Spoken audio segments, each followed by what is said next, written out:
Good afternoon, CFM. Welcome to another week of training. This is our Monday workout. It should be pretty tough. Let's get into the warm-up.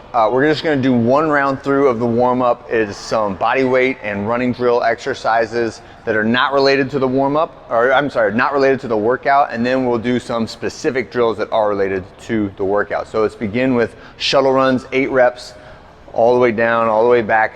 So that's down and back 4 times. Then we're gonna do some of the high knees and high heels drills. On the high knees and high heels, what we'd like to see is you're using the good arm and leg in opposition position. So when I have my arm bent on this, it's approximately 90, maybe slightly outside 90 degrees, and that I'm rotating from the shoulders. So a lot of times when we do these warm-up drills for running, you're thinking about what you're supposed to be doing with your feet and you forget about what you're supposed to be doing with your arms, and that way, you know, my arms stay still, or they do something different, like they wave out away from my body, or I do some rotation thing.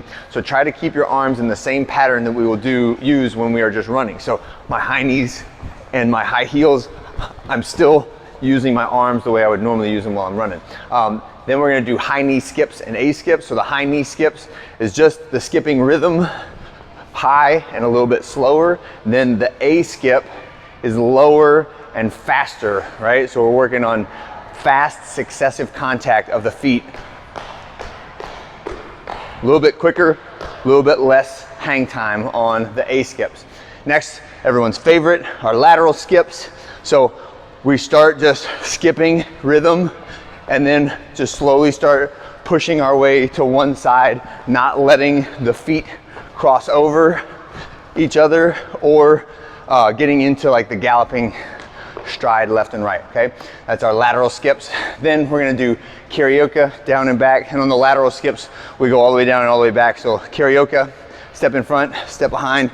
And this one, I do want you using your arms to rotate opposite from the direction that your hips are rotating. Then we'll do one all the way down of broad jumps, and then one all the way down of bunny hops. So on the broad jumps, a little bit wider stance, using our universal athletic position to jump, land in control, freeze, right? If you jump so far that you kind of stutter step, or it causes you to land off balance, jump a little bit smaller, emphasize the control. And then our bunny hops, we're trying to keep my knees mostly straight, and I'm just springing from the calf, ankle, and Achilles, and trying to snap the floor and pull my toes back away from the ground every single time, okay? Then we'll take 4 to 5 minutes working through the workout elements. So there's 3 exercises here. One of them is a burpee to a target. Another one is calories on the rower. Another one is a medium weight thruster. So we'll do a few rounds of each of those exercises. For the burpee to a target, what I'd like to see is a target that's approximately 6 inches above your vertical reach. So for me, like, I can touch the bottom bar with my arms extended, so I'm gonna try to touch the top bar. So when I do my burpee, I'm dropping all the way to the ground, back to the middle, jump, and tap that middle bar every single time I do it. Then the next one is calories on the rower. Final exercise is our thruster. The standard movement is a barbell thruster. If you would like to do this with 2 dumbbells or 2 kettlebells, those are totally fine. Recognize that it is slightly more challenging complexity wise to do it with 2 independent objects versus with 1 object that is connected between your hands, all right? So the barbell thruster, you do have to use your coordination to get your face out of the way, but the dumbbell thrusters or kettlebell thrusters, you'll be trying to keep your arms synchronized as you do the movement, okay? So we'll pick the weight up from the ground to the front rack position, squat width stance, full depth squat in one motion up and overhead, okay? So full speed squat, press, squat, press. And here we are looking for that natural functional movement pattern of core to extremity movement. So I don't want to let my arms press away from my shoulders until my hips have completed the extension and I feel that momentum build as the bar jumps off my shoulders, okay?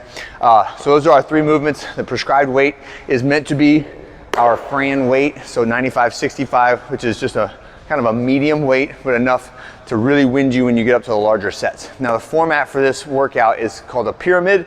So we'll start at a small number, do each exercise, move to the next number, do each exercise, move to the next number, do each exercise. So it will be burpees, then calories, and then thrusters, 3 reps of each, and then 6 burpees, 6 calories, 6 thrusters, 9 burpees, 9 calories, 9 thrusters, etc. Keep counting up until you get to 18, and 18 is kind of the peak of the pyramid, and then you'll climb back down the pyramid until you get back down to 3. Our goal time for this is 30 minutes, so a couple different ways you can play it. If it's like 20 minutes and you're not to the 18 yet, I don't want you to keep going, right? Let's everyone target somewhere around 30 minutes to get this whole thing done, even if it means cutting off a few of the rounds at the end. I would rather you cut off rounds and reps of this than go to a ridiculously light thruster and just blast your way through it. This is supposed to be a middle distance, middle weight workout as opposed to a lightweight, long distance workout.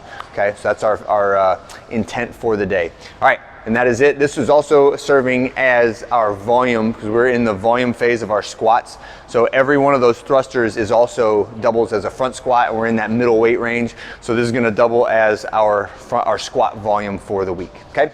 That's it for Monday. I'll see you guys on Tuesday.